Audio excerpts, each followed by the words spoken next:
I want to tell y'all a little disclaimer for those watching Surviving the System.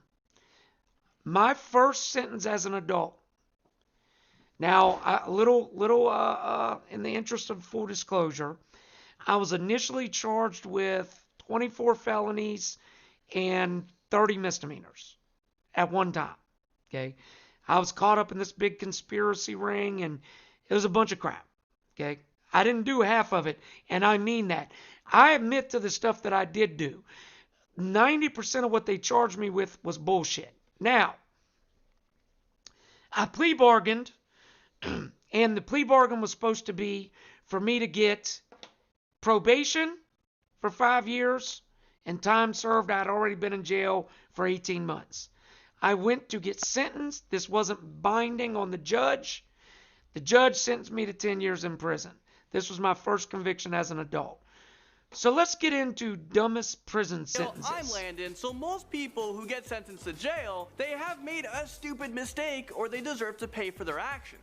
However, not everyone sentenced to jail deserves the punishment that they receive from a judge, or that the jurors decided on. Yeah. Sometimes the judge tries to get creative with their sentences, so let's take a look right here at the top 10 dumbest prison sentences. Let's check it Starting us out. off with dumb at number 10 with overdue library book sentencing. This person right What? here, Lori Teal, checked out a Twilight book from her local library, and no, I gotta her hear bad this. taste in the books wasn't the reason for her sentencing. Well, she forgot to return the book that she had checked out 2 years ago, and she racked up a staggering bill of $36 in fines. I mean, that was not a lot of money to go to jail for. She refused to pay for the late fee, and because of that, she was handcuffed and taken to jail, where she had to stay overnight. What? Crazy. Wow. I didn't even know that was a possibility. I did not know you could be arrested for an overdue library book. I'm at a loss. You ever heard of something like that? Well, it doesn't matter how long you stay, you're now a convict. You're a criminal. Sentenced to jail for sending her children to the wrong school district comes in at number 9. I've heard of my this God, I one. don't know what's going on here. A mother who didn't live in the best neighborhood decided to send her children to the neighboring school district that has a way better school system. Technically, the mother didn't lie and put their father's address on the application because they were living there, part-time. However, once the school found out that the children weren't living at the address full-time, they contacted the authorities. The mother was sentenced to serve 10 days in jail for sending her kids to... You know, that's ridiculous. I want to hear from you guys on this. Give me a good reason, and maybe somebody knows better than I.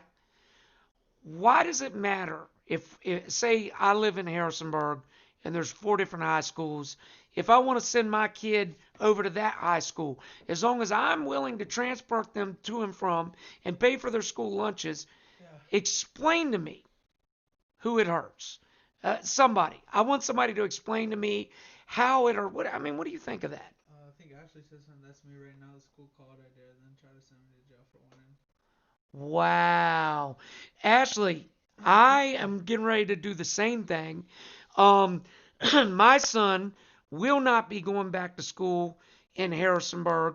And let him send me to jail because I will get my child the best education I can. But the DC ballers said our justice system is designed to punish poor people while they let the rich go easy. And you are right. If you got money to pay for defense, you have a way better chance of going home. I know this for a fact. I've experienced it firsthand.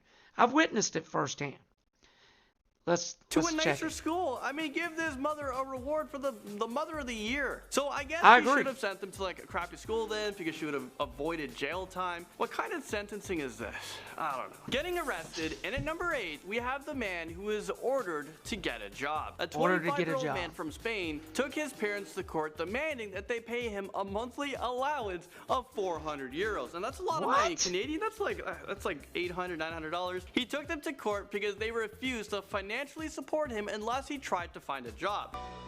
What?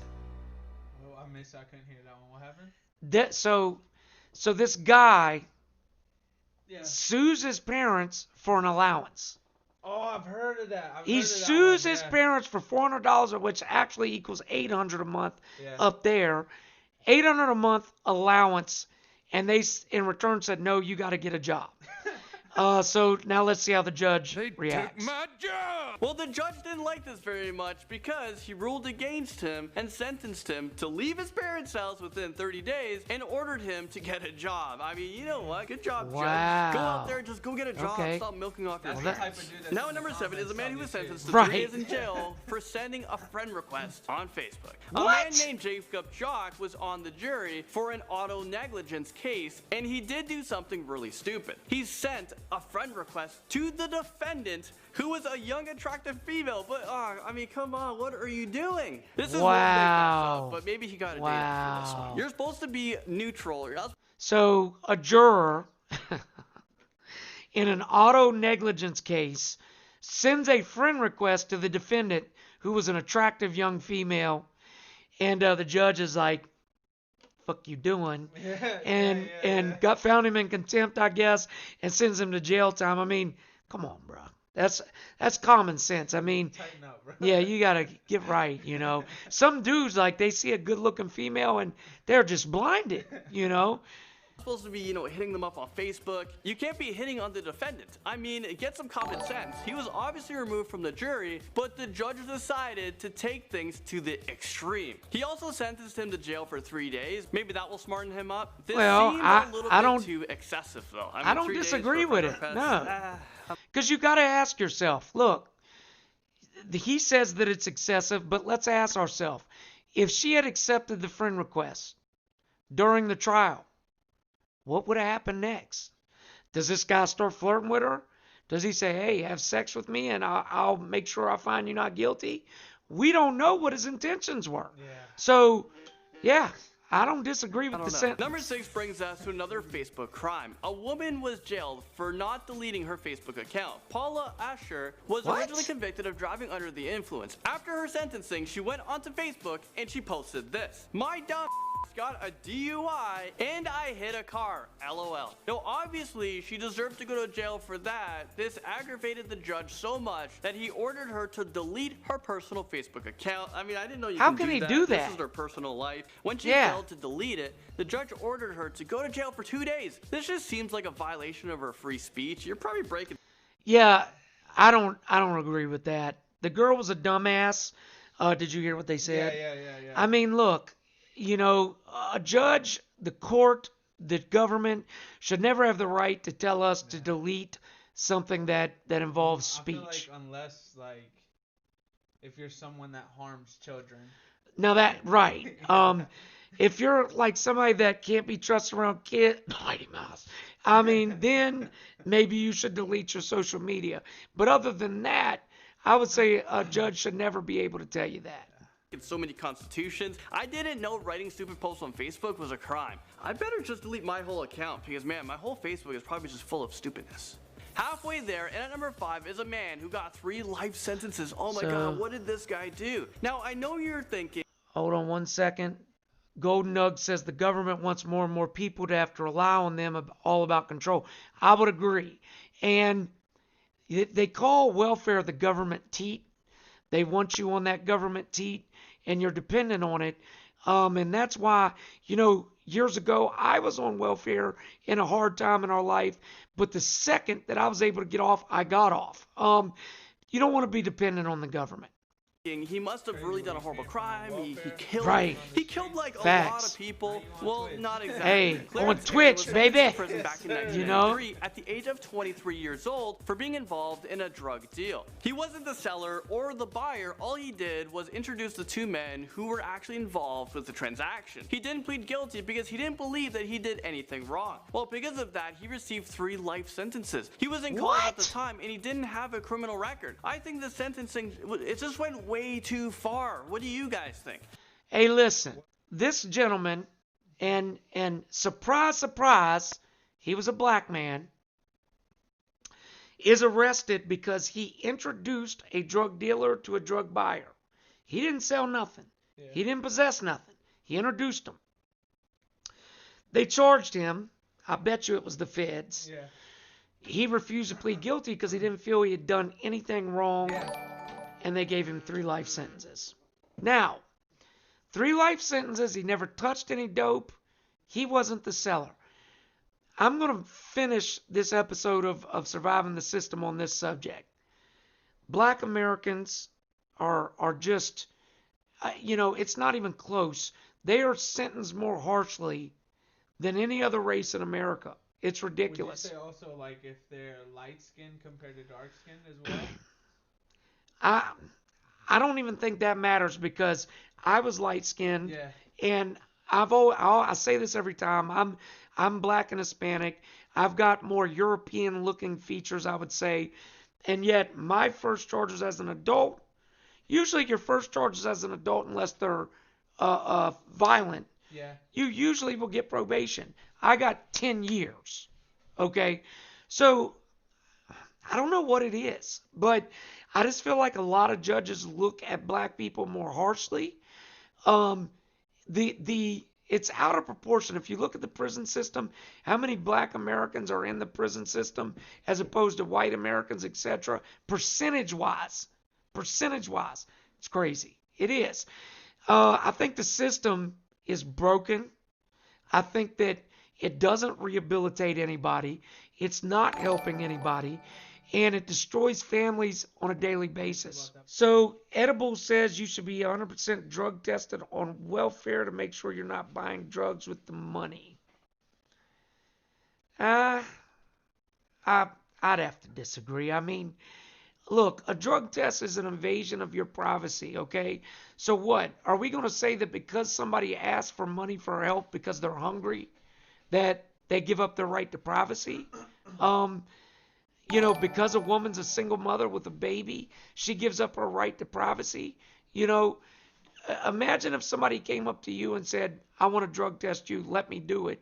You're like, fuck no, you don't have no right to drug test me. Yeah. Well, why? Because they're getting assistance, do they suddenly have to give up their right to privacy? Yeah. So that's my stance. Could you see that being like a possible future? Oh, yeah. Because there's actually some states that's already a law. There's a few states, and don't quote me. Edibles. Sure, it's a privacy thing. You're literally asking somebody to go pee in a cup and give you their pee. Do you like to give people your pee? I mean, that's a private thing. I'm sorry. Furthermore, it's just the very inference of, well, because I'm on welfare, I got to prove to you that I don't do drugs. Think about that. Think how that sounds. Like, because I'm on welfare, I suddenly have to clarify that I'm not a drug addict.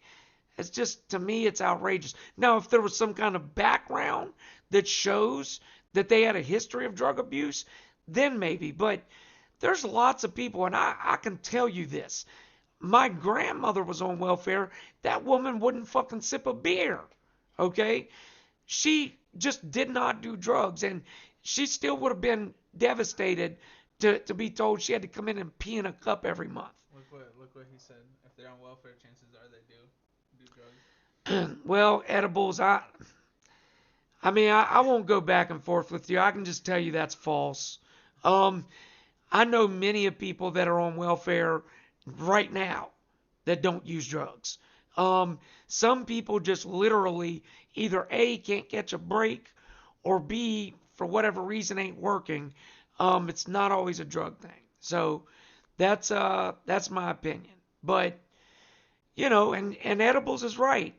Edibles, you can generalize people, but it doesn't mean you're right. And I would have to strongly disagree. Guys, that's the last little segment of our Surviving the System. Check us out next week. I'll get more smooth at this as we go along. Send me in subjects that you want me to break down, and I will get on them. Thanks for tuning in. Also, guys, if you guys want to see some gaming, head over to my Twitch. It's Lord BESTEBAN. Go over there. I'll probably be doing some reactions with him for the fights and stuff, but the Wolverine is going to be hopping in a lot with you with the Surviving the System because he's been through it too. That's right. Next week, the Wolverine will be my steady co-host on Surviving the System. So shout out to Corey, the Wolverine. He will be my full-time co-host starting next week. Thanks for tuning in, people. We appreciate you. Peace.